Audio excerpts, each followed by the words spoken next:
Hi gang, Jess again. It's late night, as you can tell. I'm getting ready to head for bed, but just had the most amazing experience getting a chance to play in a Blue Rose tabletop RPG one-shot that was ran by Joe Carriker, one of the authors that's here at the Writers Retreat.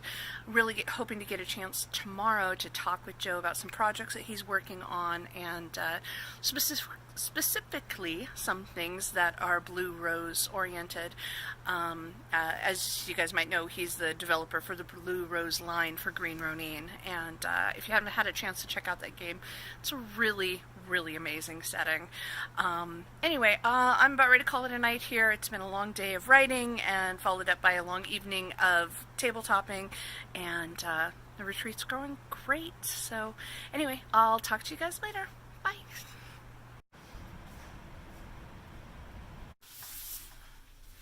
Hi guys, like I promised, I wanted to give you a little look at one of the really cool features about the building that we're in for the Greyhaven Writers Retreat. This is my absolute favorite feature, besides the people of course, because they're all wonderful. This amazing bookshelf is on the second floor, and the house can be rented with the top two floors separate from the bottom floor. There's a kitchen on the top floor and a kitchenette in the downstairs. There's washers and dryers on both top and bottom levels. But if you want to rent all three of the floors, you can access them by virtue of this amazing rolling bookshelf. I'm going to take you with. As you can see, the bookshelf is on rollers, and when you move it, it shows the stairs to downstairs. So anyway, that is one of the coolest things I've ever seen in a building, so I just wanted to share it with you. Now we're going to go upstairs and we're going to talk to some of the other folks who are here for the Writers Retreat. Bye!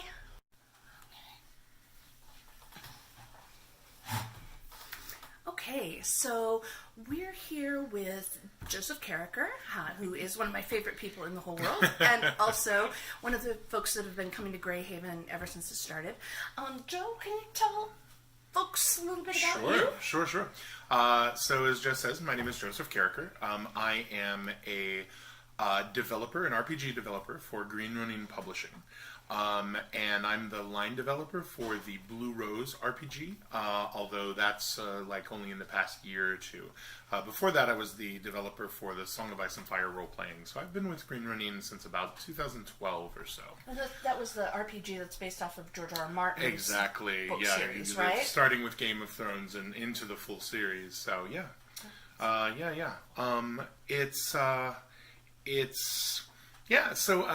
that's not the only thing I do. I'm also a novelist. I released my first novel in 2017, and that's a book called Sacred Band. So good. And Sacred Band is a novel about a team of LGBTQ plus superheroes who kind of live in a world where superheroics aren't allowed anymore. But as is often the case with queer people, we sometimes find that the sort of established power structures have a degree of prejudice, and so queer people aren't often as well protected as others, and sometimes it's up to queer people to kind of band together and protect our own, and so that's kind of what happens. So there's this team of queer superheroes who basically band together because someone isn't protecting queer people, and they have the ability, and thus they feel the responsibility to do so. It's a great social statement, but it's also just an incredible story. You really have to check it out. I'm going to put a link in the comments down below so you can check it out. Thank you, I appreciate that. Of course. I also released, just released my latest novel. Last year, Green Ronin Publishing, who is an RPG publisher, decided we kind of wanted to do some publishing of fiction that was set in our variety of really fantastic game worlds. And so we established Nisaba Press, And Nisaba Press publishes short fiction to date, set in Earth Prime, which is our Mutants and Masterminds setting, in Freeport, which is a kind of, horror, fantasy, swashbuckling, piracy, and sea monsters, and all of this sort of thing. As well as in... pardon me. As well as in our Blue Rose setting, which is, for those who may not be aware, Blue Rose is our RPG of romantic fantasy, which is a kind of a subgenre of fantasy that came about in the 80s, roughly, when, authors like Mercedes Lackey and Tamara Pierce began producing these works that were... they had a sense of the idyllic, right? Of like a goodness in people, and sometimes needing to protect that. Where magic is sort of psychic and nature is a distinct force for good and something worth protecting. And it also includes things like, psychic sapient animals and this sort of thing. And so Blue Rose is our RPG where we play with all of those things. And our setting for it is a place called Aldea. And so we've been producing fiction, short stories for that over the last year or so. Well, the editor, James Gates, who is amazing. She asked me to write a novel set in Blue Rose, since I was the developer for the line, and that sort of thing, and frankly, a kind of a baby novelist. And I was, of course, thrilled to do so. And so Shadowtide is out now and available in hobby stores, so gaming stores and that sort of thing, and will be out at the beginning of February in big box stores. And we'll put links to that in the bottom too, because I had the opportunity to read the first couple of chapters of it while Joe was writing it, and it is freaking amazing. Absolutely wonderful. So you're really going to want to check that out. Now, when you say romantic fantasy, I know that idea, or the name, can be kind of confusing for some folks who are not familiar with it, because it's not really about, like, my character and your character are boyfriend and girlfriend, and they're going to kiss now. Sweet makeout. Although there can be some of that, there of course. Is, yes. But it's really more about fantasy that's about the relationships between people, and that kind of idyllic, we're the good guys striving to protect that which is good, which is our relationships with other people, with the world, with our community. Exactly, yeah. They call it romantic fantasy, not because of romance as in interpersonal relationships, but because, but because it kind of has sort of a romantic view of the world, right? In which good, often through sacrifice, but can still win, right? Evil can be defeated.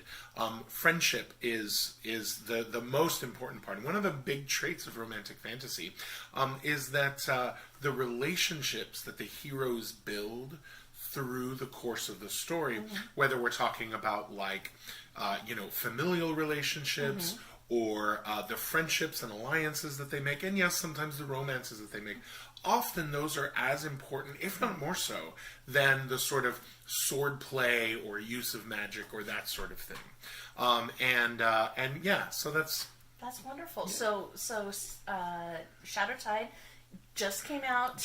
It's going to be available even more so next month. Absolutely. And so what is it that you came here to the Greyhaven Writers Retreat to work on? So there's a couple of things. I don't know if I'm allowed to say anything yet, but I'm gonna anyway. Got it here first. So the editor of Nisaba, James Gates, asked me to put together a short follow-up novella to Shadowtide. And so I have I spent the last handful of months kind of writing that, and then sent it back to James and before the Christmas holidays, and got it back, and so I am just finished with the last sort of edit. So now it's all on the editor's plate, and yes, that's so fantastic. That's wonderful. yeah. And what do you find about retreats like this? I mean, do you go to other retreats, or is this the only one? This is about it. Yeah. I'm it's it's close to me. It's with people I adore. We've kind of been doing this for like 4 years now. Yeah, I think we had like 1 year that we skipped. Right. But we've been doing it since like 2015, something like yep, that sounds about right.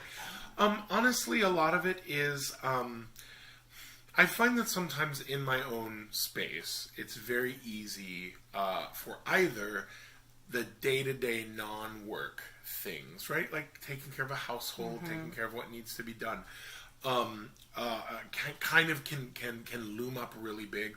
Or it's also just easy to get kind of distracted by my various hobbies and comforts and things like that. What, running a game or two? I know, they're running a game or 5, right? And so the nice thing about the retreat is just kind of getting some time away in which the entirety of this space is intended to be space in which we can sort of work. And so as a result, a lot of us sort of end up, curled up in various places around the house, typing furiously, and that sort of thing. But also the other thing that I really love is getting to spend kind of a protracted amount of time with really, really creative people, right? Like, I mean, I have a family with my partner AJ and my sort of extended poly family, but none of them are writers, right? And I can talk to them about what I'm working on, but by and large, I mean, they're very supportive, but by and large, it's just sort of like, well, that's nice, Joe. Yeah, you're kind of talking at them rather than with them about it. And so here, I mean, just in the couple of days that we've been here already, we like at various points, various of us have gotten together and like, hey, so I've hit a wall with this idea. Can you all help me with some brainstorming? We've done a lot of that. And even if it's not my project that I'm helping to brainstorm, just the process of kind of engaging those creative muscles really helps my overall project. I agree. And in my experience, I find that even once the retreat is over, it's like we generate a certain degree of momentum while we're here, and you can just ride it out at home for weeks and weeks and weeks. Yeah, that's wonderful. Yeah. That's fantastic. Well, thank you so much for visiting with my pleasure. My friends. My pleasure. And I'm gonna let you go because I know you're still working on some other stuff. I am indeed. I'm going to catch up with some of the other folks who are here a little bit later, but until then, we'll talk to you soon. Thank you. Bye. Hi guys! So this is the saddest part of the retreat. It's the last day. We're pretty much all packed up. All of the things that are going to get written have gotten written. All of the games that are going to get played have gotten played. And it's time for us to turn off the lights and head home. This has been an absolutely fantastic week. I've gotten so much accomplished and I've had so much fun with so many great people. I'm really looking forward already to next year. Can't get here soon enough. So I will see you when we get back on the other side of the mountains, and we'll talk a little bit more about what I was specifically working on and that sort of thing. For now, I'm going to get in out of the rain because it's definitely raining, and I'm going to leave you with this last beautiful look at the coast out here.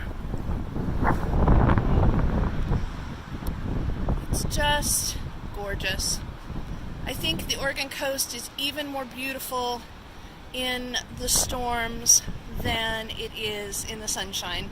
So I guess that's something also to think about is, look for beauty. You'll find it all over the place. Bye. Hi guys. Thanks for watching part 4 of my vlog about the Greyhaven Writers Retreat. I had a great time talking with Joe. He's one of my favorite people in the whole world, and the entire retreat was just such an amazing experience. I'm gonna go ahead and start putting these up now, so don't forget to like and subscribe and hit that bell so that you get notifications, because I've got some fun stuff coming up. I went to Dystopia Rising, Oregon this weekend, and I'm going to be putting up some vlogs about my visit there, so be sure and check the channel's playlist.